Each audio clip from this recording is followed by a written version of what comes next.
Hello everyone, welcome back to my channel. I am Srishti Jaiswal और आज की इस वीडियो में हम करें क्लास 8 एनसीईआरटी क्यूरियोसिटी बुक का chapter number 3, health the ultimate treasure. अगर आपको वीडियो अच्छी लगती है तो be sure to give it a like, share with your friends, subscribe my channel, turn on post notification ताकि आने वाली आप वीडियो कोई भी मिस ना करो। एंड हम बिना किसी देरी के चैप्टर को शुरू करते हैं। So without further do, let's move on straight to the video. Curiosity की बुक की खासियत तो आपको पता लगी गई होगी अभी तक कि जब भी हम चैप्टर को शुरू करते हैं बिना कुछ पढ़े हमारे को कुछ बहुत सारे क्वेश्चन पूछे जाते हैं जिनका आंसर हमें देना है। तो उन्हीं में से कुछ क्वेश्चन हम आज कर रहे हैं। तो चलिए स्टार्ट करते हैं। क्वेश्चन नंबर 1, कुछ क्या हम सारे ही कर रहे हैं। क्वेश्चन नंबर 1 स्टार्ट करते हैं। How does our body respond to an infection such as common cold? हमारी बॉडी जो है कॉमन कोल्ड जैसी इन्फेक्शन से कैसे रिस्पॉन्ड करती है? सबसे पहली बात, कॉमन कोल्ड जुकाम को बोलते हैं। कॉमन कोल्ड जो है वो एक वायरस से फैलता है जिसको बोलते हैं राइनो वायरस। राइनो वायरस जैसे हमारी बॉडी के अंदर एंटर करता है हमें हो जाता है जुकाम। राइनो वायरस की एक खासियत होती है कि राइनो वायरस जो सिर्फ इन्फेक्ट करता है हमारे नेजल ट्रैक मतलब यहाँ से यहाँ तक, और रेस्पिरेटरी ट्रैक मतलब सिर्फ यहाँ तक। वो कभी भी लंग्स को इन्फेक्ट नहीं करता है। सॉरी, लंग्स को वो इन्फेक्ट नहीं करता है। इसी वजह से उसको निमोनिया से डिफरेंट बताया जाता है क्योंकि निमोनिया जो है वो हमारे लंग्स को इन्फेक्ट करता है, इसीलिए निमोनिया रिस्की है। वैसे कॉमन कोल्ड जो है इतना रिस्की नहीं है। कॉमन कोल्ड जो है हमें परेशानियां बहुत देता है, बहुत ही गंदी चीज होती है जुकाम। मेरे को तो सबसे ज्यादा बुरी लगती है जुकाम। मैं हमेशा कहती हूँ मेरे दुश्मनों को भी जुकाम ना हो, मुझे बहुत बुरी लगती है जुकाम। बट फिर भी निमोनिया जो है वो फेटल भी हो सकता है। इतना बुरा होता है कि निमोनिया में आपके लंग्स खराब होने के भी चांसेस होते हैं क्योंकि वो लंग्स को इन्फेक्ट करता है। और जो कॉमन कोल्ड है वो हमारे सिर्फ रेस्पिरेटरी ट्रैक तक रहता है, वो कभी भी लंग्स के अंदर नहीं जाता है। इसीलिए कॉमन कोल्ड कम रिस्की होता है। अब आप देखो कि वो सिर्फ नीजल पैसेज यहाँ तक और रेस्पिरेटरी ट्रैक यहाँ तक ही इन्फेक्ट करता है। तो इससे आप उसके सिम्टम्स बता सकते हैं। सबसे पहले क्या होगा, हमारी नेजल ब्लॉकेज होगी, नाक बंद होगी, रनी नोज होगी, नाक बह भी सकती है। गले में गया तो सॉर थ्रोट, गला दर्द हो सकता है, जल सकता है। और हॉर्सीनेस मतलब आवाज भारी होगी। और कॉफ, खांसी आएगी आपको, बुखार भी हो सकता है, बॉडी पेन भी हो सकती है। तो ये सिम्टम्स हैं हमारे कॉमन कोल्ड के। ठीक है, देखो अब कॉमन कोल्ड का वायरस जैसे ही आपने इनहेल किया वो हमारे नेजल पैसेज से जाके रेस्पिरेटरी ट्रैक तक जाएगा। तो जैसे ही वो हमारी बॉडी के अंदर आया वैसे ही हमारी बॉडी ने सिग्नल भेज दिया व्हाइट ब्लड सेल्स को कि हमारी बॉडी के अंदर कुछ ऐसा आया है जो हमारी बॉडी का पार्ट नहीं है। इसको हम कहते हैं फॉरेन ऑब्जेक्ट्स। जैसे ही हमारे व्हाइट ब्लड सेल्स को पता लगा कि ये वायरस हमारी बॉडी के अंदर आया है, ये फॉरेन वायरस है, ये हमारी बॉडी का पार्ट नहीं है और ये हमारी बॉडी को नुकसान भी पहुंचा रहा है, वैसे ही व्हाइट ब्लड सेल उसके खिलाफ एंटीबॉडीज प्रोड्यूस करना शुरू कर देते हैं। अब ये बात तो आपको पता ही होगी कि जो भी इन्फेक्शन से फाइट करते हैं हमारी बॉडी के अंदर सेल्स वो होते हैं व्हाइट ब्लड सेल्स। तो व्हाइट ब्लड सेल्स ही एंटीबॉडीज प्रोड्यूस करते हैं। एंटीबॉडीज अब जो कॉमन कोल्ड का राइनो वायरस है उसको मार देती है। इसीलिए कुछ दिनों बाद एंटीबॉडीज का असर जैसे जैसे होता रहता है वैसे ही जुकाम कम होता रहता है और एक समय खत्म हो जाता है। समझे? और एक चीज आपको और ध्यान रखनी है कि जो ये एंटीबॉडीज होती हैं हर चीज के लिए स्पेसिफिक होती हैं। मतलब जैसे कि जुकाम की एंटीबॉडीज निमोनिया पे काम नहीं करेगी, निमोनिया की एंटीबॉडीज और किसी चीज पे काम नहीं करेगी। जो जो भी एंटीबॉडीज होती हैं ये हर चीज के लिए स्पेसिफिक होती हैं। मतलब जो जिसकी है वो उसी पे काम करेगी और कहीं नहीं काम करेगी। ठीक है, ये बात आपको पता होनी चाहिए। अब आपको पता लग गया हमारी बॉडी कैसे रिस्पॉन्ड करती है कॉमन कोल्ड से। सेकंड क्वेश्चन पे बढ़ते हैं अब हम। We, re- we rarely see cases of smallpox or polio these days, but disease like diabetes and heart problems are more common. Why? कह रहे हैं अब के दिनों में हमें स्मॉल पॉक्स और पोलियो के केसेस बहुत कम दिखते हैं, बट डायबिटीज और हार्ट प्रॉब्लम जैसी प्रॉब्लम्स बहुत ज्यादा हैं, बहुत कॉमन है। ऐसा क्यों? अगर आपको नहीं पता स्मॉल पॉक्स क्या होता है, स्मॉल पॉक्स ऐसी प्रॉब्लम है जिसके अंदर पूरी बॉडी में, हमारे पूरी की पूरी बॉडी में छोटे छोटे ब्लिस्टर्स आ जाते हैं। ब्लिस्टर जो पानी भरे दाने होते हैं उनको ब्लिस्टर्स कहते हैं। मैं सजेस्ट करूंगी कि अगर आपका छोटा दिल है, आप नहीं किसी चीज को हैंडल कर पाते, तो आप ये गूगल पे इमेजेस स्मॉल पॉक्स की सर्च भी ना करो। बट अगर आप देख सकते हो तो वो है, मुझे तो डिस्टर्बिंग लगती है। अगर आप देख सकते हो तो देख लो, नहीं देख सकते तो इट्स ऑलराइट। और पोलियो तो आपको पता ही है क्या होता है। इनके केसेस अब बहुत कम क्यों हो गए हैं? आपको पता होगा कि जब भी एक बेबी पैदा होता है तो उसको बहुत सारी वैक्सीन लगाई जाती हैं जिनमें से पोलियो और स्मॉल पॉक्स की वैक्सीन भी शामिल है। जिनको नहीं लगी होती उनके लिए फ्री कैंप्स लगते हैं, डॉक्टर घर घर जाके भी वैक्सीन लगाते हैं। जब हमारी बॉडी के अंदर किसी चीज की वैक्सीन लगती है ना, तो हमारी बॉडी के अंदर उस चीज के खिलाफ ऑलरेडी एंटीबॉडीज प्रेजेंट होती हैं। तो कभी भी जिंदगी में हम इस वायरस या इस इन्फेक्शन के एजेंट को इनकाउंटर करते हैं, हमारी बॉडी को पता होता है इससे कैसे लड़ना है। वो एंटीबॉडीज ऑन द स्पॉट देती है उस वायरस को और वो वहीं पे मर जाता है। इस वजह से अब पोलियो और स्मॉल पॉक्स के केसेस बहुत रेयर हैं। बहुत कम होता है कि किसी को ये प्रॉब्लम हो जाए क्योंकि बहुत अच्छी वैक्सीन अवेलेबल है। बट डायबिटीज और हार्ट प्रॉब्लम बहुत कॉमन है आजकल, ऐसा क्यों?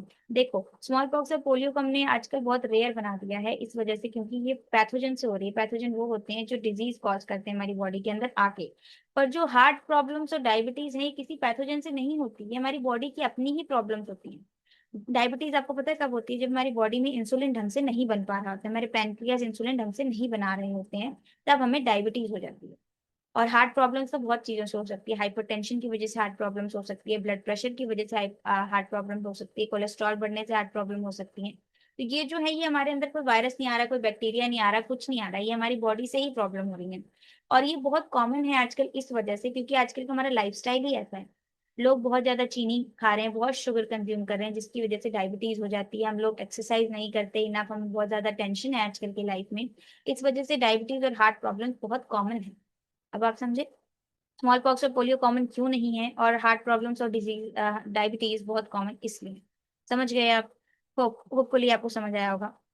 नेक्स्ट क्वेश्चन है, could climate change lead to new type of disease? क्या क्लाइमेट चेंज से नई डिजीज हो सकती हैं? बिल्कुल हो सकती हैं। जब क्लाइमेट में चेंज आएगा, हमारी बॉडी उस तरीके से अडॉप्ट नहीं कर पाएगी, या फिर हमारे कोई भी ऐसे वायरस होंगे जो इस टेम्परेचर को बहुत पसंद करेंगे, उस क्लाइमेट को बहुत पसंद करेंगे, उनकी वजह से हमें नई डिजीजेज हो जाएंगी, और हमारी बॉडी को नहीं पता लगेगा कि कैसे उनके खिलाफ फाइट। हाँ, तो क्लाइमेट चेंज से डिजीजेस हो सकती हैं। Next question, how do emotion like stress और वरी मेक अस सिक? स्ट्रेस और वरी जैसे इमोशन हमें कैसे बीमार करते हैं? इमोशन से भी हम बीमार पड़ते हैं, कि आपको पता है? पता होना चाहिए आपको, क्योंकि आपने भी एक्सपीरियंस किया हो, कभी आप बहुत ज्यादा टेंशन में रहो तो आप ऑटोमेटिकली बीमार फील करने लगते हो, वीक फील करने लगते हो। ऐसा क्यों होता है? जब हमारी बॉडी खुश नहीं होती है, जब हमारी बॉडी के अंदर स्ट्रेस होता है, टेंशन होती है, तो उस चीज को ठीक करने के लिए हमारी बॉडी बहुत सारे केमिकल्स और हार्मोन्स रिलीज करती है। और कभी कभी तो होता है स्ट्रेस में हमारा heart heart sorry blood pressure बहुत बढ़ा होता है, जिसकी वजह से हमें वीकनेस फील होती है। वीकनेस फील होती है, हमारा वॉमिटिंग का मन करता है, हमारे को कुछ अच्छा नहीं लगता, और इससे हम बीमार पड़ जाते हैं। इसी वजह से स्ट्रेस और वरी जैसे इमोशन से भी हम बीमार पड़ते हैं, क्योंकि बहुत सारे केमिकल्स हमारी बॉडी में रिलीज होते हैं, हमारी बॉडी उस चीज को अडॉप्ट नहीं कर पाती, हमारे ब्लड प्रेशर बढ़ जाता है, हमारे हाइपरटेंशन होने लग जाती है, हम वीक फील करने लग जाते हैं। तो ऐसे ये इमोशन से हम बीमार हैं। Next question. Why do some group of people get affected more than other during disease outbreak? जैसे कि डिजीज का आउटब्रेक पता है आपको? जैसे कोविड का आउटब्रेक हुआ था, मतलब हर जगह कोविड ही कोविड फैल रहा है, उसको डिजीज आउटब्रेक कहते हैं। कह रहे हैं कई ग्रुप ऑफ पीपल, जो कई लोग होते हैं वो कम इन्फेक्ट करते हैं, वाइल कई जो होते हैं उनको हमेशा ही कोई ना कोई प्रॉब्लम लगी रहती है, उनको हमेशा ही जुकाम खांसी लगी रहती है। कभी भी कोई आउटब्रेक होती है तो वो ग्रुप ऑफ पीपल ज्यादा इन्फेक्ट होते हैं as compare to the other group. ऐसा क्यों होता है? ये इम्यूनिटी पे डिपेंड करता है। इम्यूनिटी होती है हमारी बॉडी की एबिलिटी किसी डिजीज के अगेंस्ट फाइट करने के लिए। जैसे किसी की इम्यूनिटी अगर बहुत वीक है, तो वो किसी डिजीज आउटब्रेक के टाइम में मोस्ट लाइकली है कि वो सबसे पहले बीमार होगा। और अगर कोई एक ऐसा बंदा है जिसकी इम्यूनिटी बहुत स्ट्रांग है, तो मे बी फर्स्ट टाइम ही जब उसकी बॉडी के अंदर कोई ऐसा फॉरेन पार्टिकल आए तो उसकी बॉडी ने कभी नहीं देखा है, तब भी वो उसके खिलाफ एंटीबॉडीज बना लेगी और वो बीमार नहीं पड़ेगा। इसीलिए कई ग्रुप होते हैं बन लोगों के, मतलब ग्रुप में डिवाइड कर लो, अगर ऐसे लोग जो डिजीज आउटब्रेक में मोस्ट लाइकली बीमार पड़ेंगे और ऐसे जो मोस्ट लाइकली बीमार नहीं पड़ेंगे। तो इसी वजह से ऐसा होता है, क्योंकि उनकी इम्यूनिटी अलग है। जिनकी वीक है वो जल्दी बीमार पड़ते हैं, और जिनकी बहुत अच्छी इम्यूनिटी है वो बीमार कम पड़ते हैं। इसीलिए कहते हैं इम्यूनिटी बूस्टर खाओ, इम्यूनिटी अच्छी बनाओ, क्योंकि इम्यूनिटी ही होती है हमारी बॉडी की ability to fight against any disease. आगे अगर आपको कोई ऐसा क्वेश्चन है आपके दिमाग में तो उसको शेयर करो, मेरे साथ भी शेयर करो कमेंट सेक्शन में। तो चलो, 3.1, health is more than not falling sick. क्या हेल्दी हम किसी पर्सन को तभी कहेंगे जब वो बीमार नहीं है?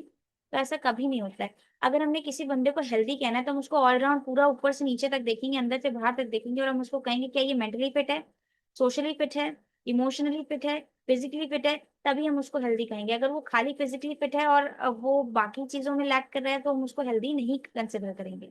ये हमेशा याद रखना, अगर हमने किसी पर्सन को हेल्दी कहना है, तो वो हर तरीके से हेल्दी होना चाहिए, वो मेंटली भी हेल्दी होना चाहिए, उसकी इमोशनली भी हेल्दी होना चाहिए, वो फिजिकली भी हेल्दी होना चाहिए, वो हर तरीके से हेल्दी होना चाहिए, तभी हम उसको हेल्दी कहेंगे। क्योंकि हेल्थ हेल्थ एक ऐसी चीज नहीं कि आप बीमार नहीं हो तो आप हेल्दी हो, नहीं, आप हर तरीके से फिट हो तभी आप हेल्दी हो। तो चलो इसको पढ़ लेते हैं।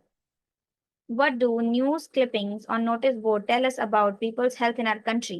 जो न्यूज़पेपर की क्लिपिंग्स होती हैं नोटिस बोर्ड पे, जो न्यूज़ आती हैं नोटिस बोर्ड पे, वो हमारे कंट्री के लोगों के बारे, हेल्थ के बारे में क्या बता रही हैं?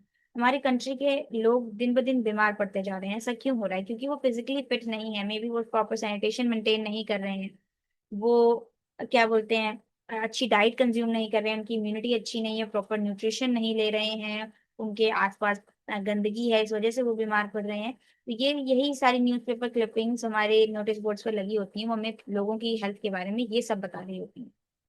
Is being healthy just about not having disease? क्या हेल्दी होना इसी को कहते हैं कि हमारे को कोई बीमारी नहीं है तो हम हेल्दी हैं? ये तो मैंने आपको बताया था, नहीं होता है।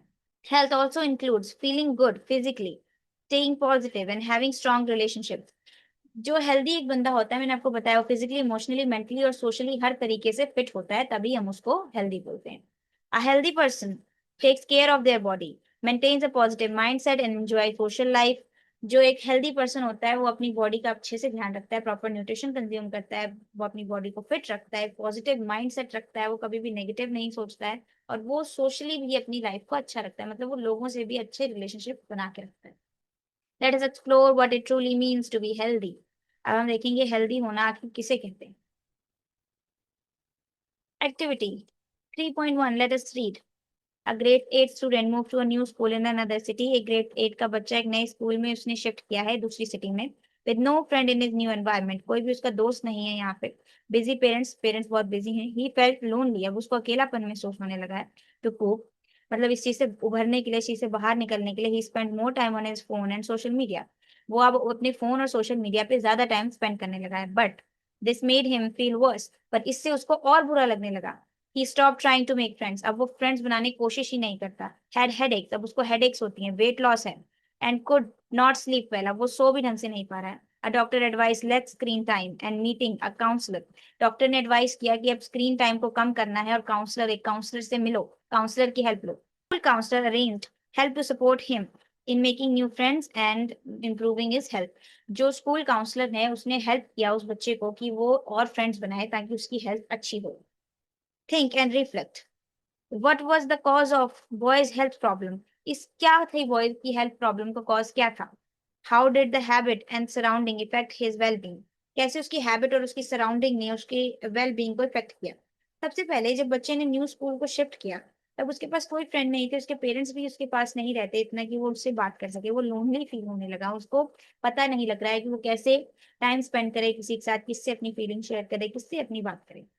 इसीलिए इन सब से निकलने के लिए वो सोशल मीडिया पे गया। मे बी उसने वहाँ पे फ्रेंड्स बनाए होंगे, वर्चुअल फ्रेंड्स हो, क्या पता कोई असली वहाँ पे सोशल मीडिया वाला फ्रेंड हो, उनसे बात करा होगा, तो उसने सोचा क्या ही जरूरत है मुझे दुनिया बाहर निकलने की, अपने आप को इंट्रोड्यूस करूँ, नए फ्रेंड बनाऊँ, क्या ही जरूरत है मुझे इतनी जिंदगी में दिक्कतें लेने की। और ज्यादा स्क्रीन टाइम हुआ उसका, इस वजह से उसने हेडेक्स भी हुए होंगे उसको, क्योंकि आईज वीक होने लग जाती है ज्यादा स्क्रीन टाइम से। अपने ऊपर ध्यान देना बंदा कम कर देता है, 24 घंटे वो सोशल मीडिया पे लगा रहता है, इस वजह से वेट लॉस होता है। और जब हम ज्यादा स्क्रीन टाइम करते हैं तो हम सो भी ढंग से नहीं पाते हैं, स्लीपिंग साइकिल डिस्टर्ब हो जाता है। तो बॉय की जो हेल्थ प्रॉब्लम का कॉज था वो यही था कि उसकी लोनलीनेस थी, वो एक जगह पे अपने बबल के अंदर ट्रैप हो गया था, उससे बाहर नहीं निकल पा रहा था, और वो ज्यादा सोशल मीडिया कंज्यूम करने की वजह से उसको ये सारी प्रॉब्लम्स हो गई। हमारी सराउंडिंग और हमारी हैबिट हमारी वेलबींग को कैसे इम्पैक्ट करती है, ये तो आपने देख ही लिया यहाँ पे कि उसकी सराउंडिंग, उसके पास कोई फ्रेंड्स नहीं थे, उसके पेरेंट्स भी उससे बात नहीं करते थे, उसकी लोनलीनेस ने उसकी वेलबींग को कैसे इफेक्ट किया। एक अच्छा खासा बच्चा बीमार पड़ गया। आप समझ पा रहे हो?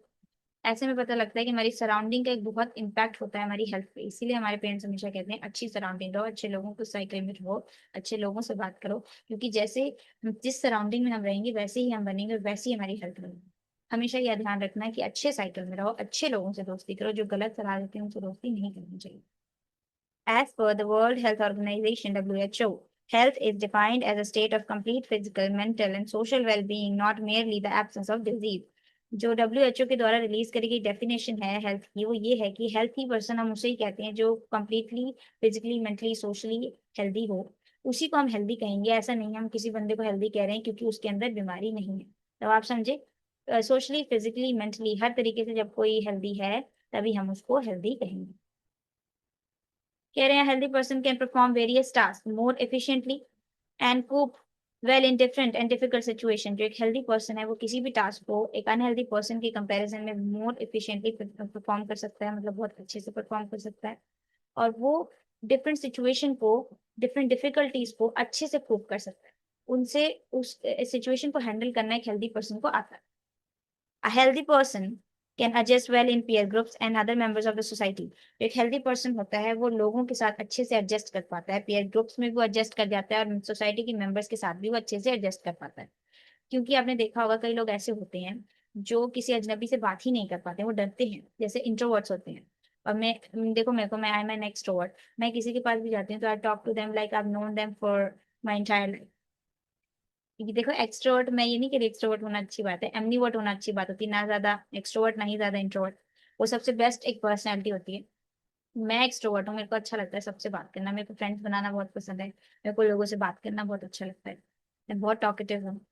इसीलिए मेरे घर वालों ने मुझे बोला कि तुझे पढ़ाना चाहिए नेट पे जाके, क्योंकि तू बहुत टॉकेटिव है। इसीलिए मैं पढ़ा रही हूँ गाइस आपको।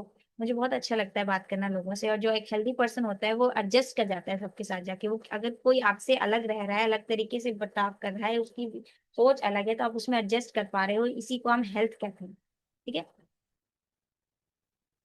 आज मेरा माउस नहीं चल रहा है। Our scientific heritage. Ayurveda teaches us that true health is a balance of body, mind and surrounding. Ayurveda हमें यही बताता है कि हेल्थ हम उसे कहते हैं जो हमारी बॉडी, माइंड और सराउंडिंग वेल बैलेंस्ड हो। फॉलोइंग दिनचर्या, दिनचर्या हमारा डेली रूटीन को दिनचर्या बोलते हैं। एंड ऋतुचार्य जो हमारी सीजनल रूटीन होते हैं हम उसे कहते हैं। जैसे हम सर्दी में हमारा रूटीन अलग होता है, गर्मी में अलग होता है, उसे ऋतुचार्य कहते हैं। Health maintain this balance. ये जो दिनचर्या और ऋतुचर्या है ये हमारी हेल्थ के बैलेंस को मेंटेन करता है। ये हमारी बॉडी, माइंड और सराउंडिंग के बैलेंस को मेंटेन करने में हेल्प करता है। Eating fresh wholesome foods fruits once प्रकृति बॉडी कॉन्स्टिट्यूएंट्स। जब हम फ्रेश फूड खाते हैं, होलसम मतलब अच्छा खाना खाते हैं, वेल बैलेंस्ड फूड खाते हैं, तब हमारी बॉडी के जो कॉन्स्टिट्यूएंट्स हमें जरूरी होते हैं वो हमारी बॉडी को मिल जाते हैं। हमारी बॉडी खुश रहती है, फ्रेश रहती है, हेल्दी रहती है। In essential regular exercise, eating fresh wholesome food suits one's प्राकृतिक बॉडी कॉन्स्टिट्यूएंट्स इज एसेंशियल। हमें फ्रेश खाना खाना चाहिए, हमारे को मतलब एक प्रॉपर बैलेंस डाइट कंज्यूम करनी चाहिए जिसमें प्रोटीन हो, कार्ब्स हो, मिनरल्स हो, विटामिन हो, सब कुछ हो। ऐसा हमें प्रॉपर खाना खाना चाहिए जो हमारी बॉडी की कॉन्स्टिट्यूएंट्स है, हमारी बॉडी को जो भी चीज़ की रिक्वायरमेंट है हमें मिल जाए, हमारे एसेंशियल जो भी चीजें हमारी बॉडी के अंदर जाएं ताकि हम हेल्दी रह सकें। हमेशा एक प्रॉपर डाइट कंज्यूम करनी चाहिए। स्पेशली हम इंडियंस के अंदर तो प्रोटीन की डिफिशियंसी बहुत होती है, हमें प्रोटीन रिच डाइट खानी चाहिए।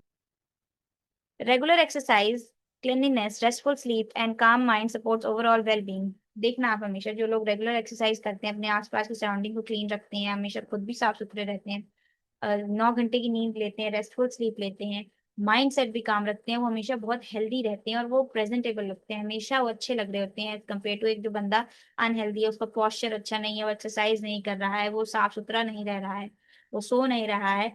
उनसे वो देखना कितने अच्छे रहते हैं और दिखते भी अच्छे हैं और वो फिजिकली मेंटली हर तरीके से अच्छे रहते हैं।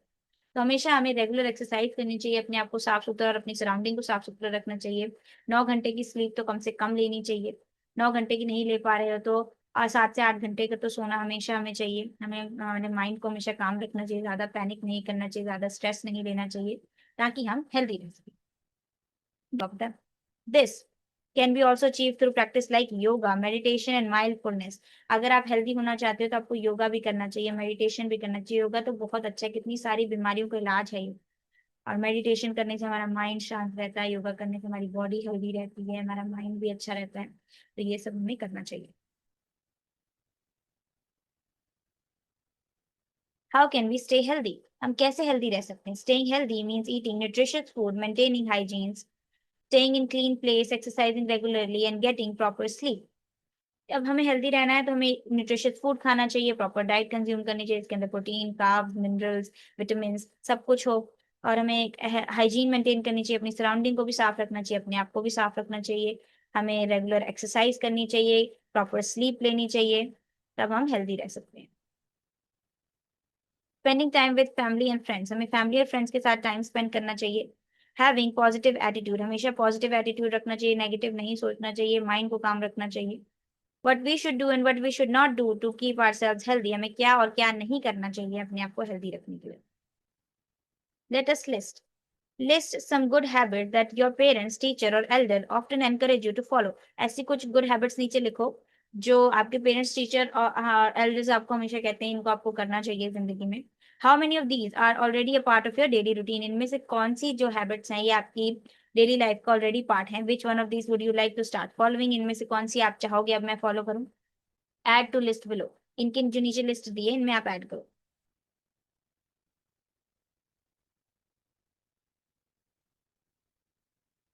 Keep your self clean, maintain proper hygiene, अपने आप को हमेशा क्लीन रखो, प्रॉपर हाइजीन मेंटेन करो, eat healthy and balance diet, healthy और बैलेंस डाइट आपको कंज्यूम करनी चाहिए, exercise regularly, make time to relax और मेडिटेट एवरी डे, हमेशा टाइम आप निकालो कि आप रिलैक्स कर सको, मेडिटेट कर सको एवरी डे, एक्सरसाइज भी आपको करनी चाहिए regular.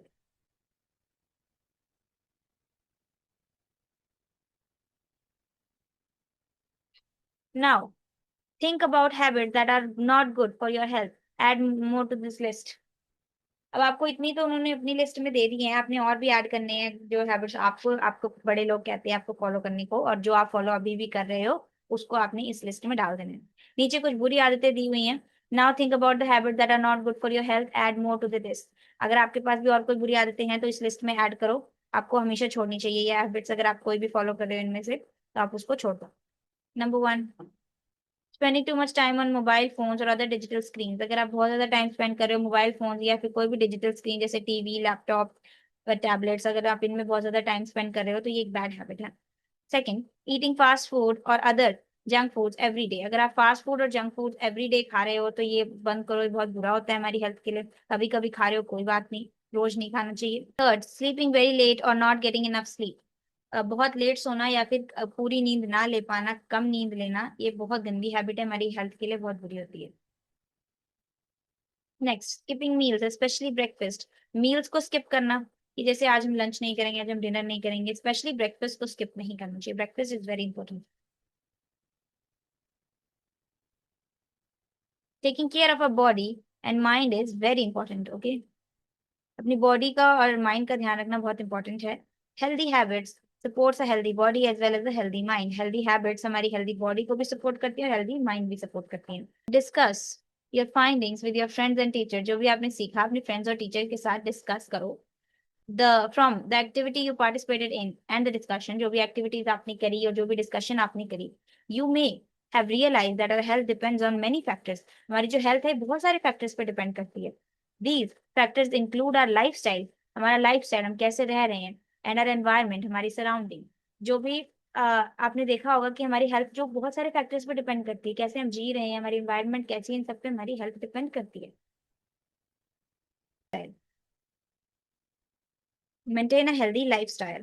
Eat a balanced diet with plenty of fruits, vegetables and whole grains. Balanced diet consume करो जिसके अंदर बहुत सारे fruits हों, vegetables हों, whole grains हों. Avoid करो processed, fatty and sugary foods and drink. Processed food को, fatty foods को, बहुत सारी sugary drinks और foods को avoid करो. Stay physically active by playing outdoors. Outdoors बाहर जाके खेलो. Walking, running and cycling और doing exercises, ये सारी चीजें आप करो ताकि आप physically active रहो. Limit screen time and spend more time in the nature. Screen time को कम करो और नेचर के अंदर जाके ज्यादा टाइम स्पेंड करो। Get enough sleep to help your body mind rest and recover. आप अच्छी खासी नींद लो ताकि आपकी बॉडी और माइंड को टाइम मिले रेस्ट करने का और रिकवर करने का। प्रैक्टिस योगा और सिंपल ब्रीदिंग एक्सरसाइज लाइक प्राणायाम रेगुलरली। योगा और ब्रीदिंग एक्सरसाइज जैसे प्राणायाम को रेगुलरली परफॉर्म करो। Harmful substance like tobacco, alcohol और एडिक्टिव ड्रग्स, कभी भी जिंदगी में कभी भी टबैको, अल्कोहल, ड्रग्स कंज्यूम मत करो, कभी भी नहीं, not even a little taste. You should never ever do nicotine, drugs, tobacco, smoking, alcohol, drugs, nothing. You should never do this. This is always gonna cause bad effects to your health. Never ever. I would say never. Last और सबसे important point, say no to harmful substance like tobacco, alcohol and addictive drug. अभी सबसे important है जिंदगी में कभी भी, emphasising on that, कभी भी ट्राई भी मत करना अल्कोहल की, स्मोकिंग की, टबैको की और स्पेशली ड्रग्स को तो टेस्ट करने की सोचना भी मत जिंदगी में कभी भी। ये चीजें आपकी बॉडी को बहुत बुरी तरीके से खराब करेंगी और एडिक्शन लग जाने पे आप इनको छोड़ना इतना मुश्किल होता है, मैं आपको क्या बताऊं। रिहैब सेंटर तक लोग चले जाते हैं, लोगों के ऑर्गन फेलियर से डेथ हो जाती है ड्रग्स के एडिक्शन से। मैं आपको बता रही हूँ कभी भी ट्राई भी मत करना, ये बहुत बुरी होती है हमारी हेल्थ के लिए। अल्कोहल, स्मोकिंग, टबैको, ड्रग्स कभी भी जिंदगी में ट्राई मत करना। अगेन एम्फसाइजिंग ऑन दैट, कभी भी, never, okay. Keep the environment clean. Let us compare. Look at the figure 3.3a and 3.3b. Which playground would you like to play in and why? दो playground की images नीचे दे रखी हैं, इन दोनों में से आप कौन से प्लेग्राउंड में जाना पसंद करोगे और क्यों? देखो पहला प्लेग्राउंड जो है कितना सुंदर है, हरियाली है हर जगह, कहीं भी गंदगी नहीं है, कूड़ा नहीं है, बादल हैं, पेड़ पौधे हैं, साफ सुथरा है। दूसरे में देखो फैक्ट्री का स्मोक है, कितने सारे मच्छर हैं, काउंटलेस मच्छर हैं, यहाँ पे कूड़ा है, यहाँ पे घास भी नहीं है, कुछ अच्छा नहीं है। तो आप बताओ आप कौन से वाले में जाना चाहोगे? ऑब्वियसली ए वाले में। पर ऐसा क्यों? क्योंकि पहले वाला साफ सुथरा है, सुंदर है, कहीं भी कीड़े मकोड़े नहीं है और इस फैक्ट्री का स्मोक भी नहीं है। Most of us would like to play in the playground shown in figure 3.3a. हम सारे के सारे और मोस्ट क्या सारे ही जाना चाहेंगे पहले वाले प्लेग्राउंड में। As it is clean, well maintained and looks beautiful. जो पहले वाला है well maintained है, clean है और beautiful दिख रहा है। The playground in 3.3b is polluted, dirty and unhygienic.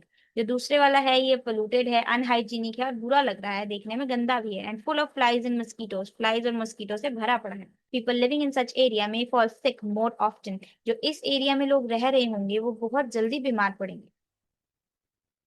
In addition to inculcating good habits and adopting a healthy lifestyle, we must keep ourselves and our surrounding clean. अच्छी habits को adopt करने के साथ साथ ही हमें अपनी सराउंडिंग और हमें हमें अपने आप को भी हमेशा क्लीन रखना चाहिए। Have you ever found it hard to breathe in a place with a lot of smoke or dust? या कभी ऐसा हुआ है जहाँ पे बहुत स्मोक और डस्ट हो, ऐसी जगह पे आपको ब्रीदिंग में प्रॉब्लम हो रही हो, you find it hard to breathe? ऐसा होता है क्योंकि जहाँ पे पोल्यूशन और स्मोक बहुत ज्यादा होती है वहां पे हम ढंग से सांस नहीं ले पाते हैं। That is that is because clean air and water is most important for our health. ये ऐसा इसलिए होता है क्योंकि क्लीन एयर और वाटर हमारी हेल्थ के लिए बहुत इंपॉर्टेंट है, सबसे ज्यादा इंपॉर्टेंट है। In cities air pollution from vehicles and factories can cause problems like coughing and asthma. जो व्हीकल्स होती हैं सिटीज के अंदर, स्पेशली व्हीकल्स और फैक्ट्रीज जो होती हैं, एयर को इतना ज्यादा पोल्यूट कर देती हैं कि हमें एजमा जैसी प्रॉब्लम बहुत ही कॉमन देखने को मिलती है। कॉफिंग, एजमा, ये सारी प्रॉब्लम एयर पोल्यूशन की वजह से हो रही है, बहुत ही कॉमन हो गई है आजकल लोगों में, क्योंकि वो पोल्यूशन की वजह से हमारे को अच्छी एयर ब्रीथ करने को नहीं मिल रही है। The air quality index AQI help us to know how clean the air is. जो AQI है, एयर क्वालिटी इंडेक्स है, ये हमें बताता है हमारे आसपास की एयर कितनी क्लीन है। A cleaner environment help us stay healthy and feel better. जितनी ज्यादा एनवायरनमेंट साफ होगी उतने बेटर हम फील करेंगे। But health is not only about the body. Our feeling and relationship matters too. Health हमेशा हमारी body के बारे में नहीं होती, हमारी feelings और relationship भी matter करते हैं। Even if we eat well and live in a clean place, अगर हम अच्छा खा रहे हैं और अच्छी जगह पे भी रह रहे हैं, we may not feel good if we are lonely and upset. हम फिर भी अच्छा नहीं feel करेंगे अगर हम lonely और upset हैं। Spending time with your friends and family, talking, laughing and having fun keeps our mind healthy too. अगर हम कितनी भी अच्छी जगह में रह रहे हैं, कितना भी अच्छा हम खाना खा रहे हैं, हम अगर अगर हम मेंटली अपसेट हैं, हम खुश नहीं हैं अपने आप से या अपने दिमाग से, तब हम अच्छा फील नहीं कर सकते हैं। इसीलिए हमेशा फ्रेंड्स और फैमिली के साथ बैठ के बातें करनी चाहिए, हंसी मजाक करना चाहिए, जिससे हमारा माइंड भी हेल्दी रहे और हम मेंटली अपसेट ना हो कभी। This is the last paragraph we're going to be doing for today's video. Rest will cover in next parts. Okay. How do we know that we are unwell? हमें कैसे पता लगता है कि हम unwell हैं? Our body usually works in certain way to keep us healthy. हमारी body हमेशा इस तरीके से काम कर रही होती है कि हम healthy रहें.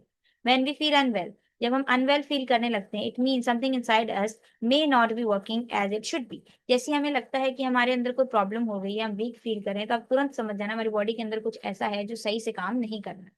We may have symptoms like pain, tiredness, dizziness, signs of fever, rashes, high blood pressure, swelling that indicates we are not well, we are unwell, okay? हमारे को ऐसे सिम्टम्स आ सकते हैं जब हमें लग रहा है हम अनवेल हैं, जैसे डिजीनेस होगी, चक्कर आना हो गया, टायर्ड फील करना, हम टायर्ड फील करेंगे, फीवर जैसे साइन, रैशेज आ जाना बॉडी पे, हाई ब्लड प्रेशर होना, कहीं पे स्वेलिंग आ जाना, ये इंडिकेशन है कि हमारी बॉडी अनवेल है। और देखिए सिम्टम एंड अ साइन, तो इन दोनों में क्या फर्क है? सिम्टम वो चीज होती है जैसे हम कहते हैं हमें ऐसा फील हो रहा है, it's a type of feeling. हम कह सकते हैं कि हमें पेन हो रही है, हम डिजीनेस है, हमें टायर्डनेस हो रही है। हमने यहाँ पे दो वर्ड्स देखे, one is symptom and the other is sine. Symptom और साइन के बीच में क्या डिफरेंस है? सिम्टम ऐसी चीज होती है जो हम कह सकते हैं फील कर पा रहे हैं। सिम्टम एक टाइप ऑफ फीलिंग होती है, जैसे पेन हो गया, टायर्डनेस हो गया और डिजीनेस हो गया, ये एक तरीके की फीलिंग है। कोई देख के थोड़ी बता सकता है हम we are in pain, we are tired और वी आर डिजी, कोई देख के थोड़ी बता सकता है ये हमें हमें फील हो रहा है। साइन ऐसी चीज होती है जो हम देख के चेक करके बता सकते हैं, जैसे स्मॉल पॉक्स के अंदर ब्लिस्टर्स हो जाते हैं ना, तो वो देख के हम बता सकते हैं साइन है स्मॉल पॉक्स। फीवर को हम नाप के चेक कर सकते हैं, तो ये एक साइन हो गया, जो चीज हम चेक कर सकते हैं उसको हम साइन बोलते हैं। ठीक है, तो सिम्टम्स और साइन के बीच का डिफरेंस दे रखा है, मैंने आपको सारा बता दिया है, तो we are just gonna read it out. A symptom is what we feel symptom जो हम फील कर सकते हैं, लाइक पेन, मैंने अभी आपको बताया, जो हम फील कर सकते हैं उसको सिम्टम्स बोलते हैं। While sign is something that can be seen और मेजर्ड। साइन जो होती हैं वो हम देख सकते हैं या फिर उसको नाप सकते हैं, like high body temperature when we have a fever. जैसे हाई बॉडी टेम्परेचर हमारा हो जाता है जब हमें फीवर होता है, तो हम उसको नाप सकते हैं, तो this is a sign not a symptom. These help doctor understand what might be making us unwell। ये सब चीजें साइन और सिम्टम्स डॉक्टर देख के बताते हैं कि क्या चीज हो गई, हमें क्या प्रॉब्लम हो गया कि जिस वजह से हम अनवेल फील कर रहे हैं। So guys, that is it for today's video. Rest will cover in the next part. If you guys like this video, be sure to give it a like, subscribe, and I'm Srishti signing off. See you next time. Bye bye. आज हमने बहुत जल्दी chapter पढ़ लिया है, next time करेंगे आगे time बना के। Okay, bye bye.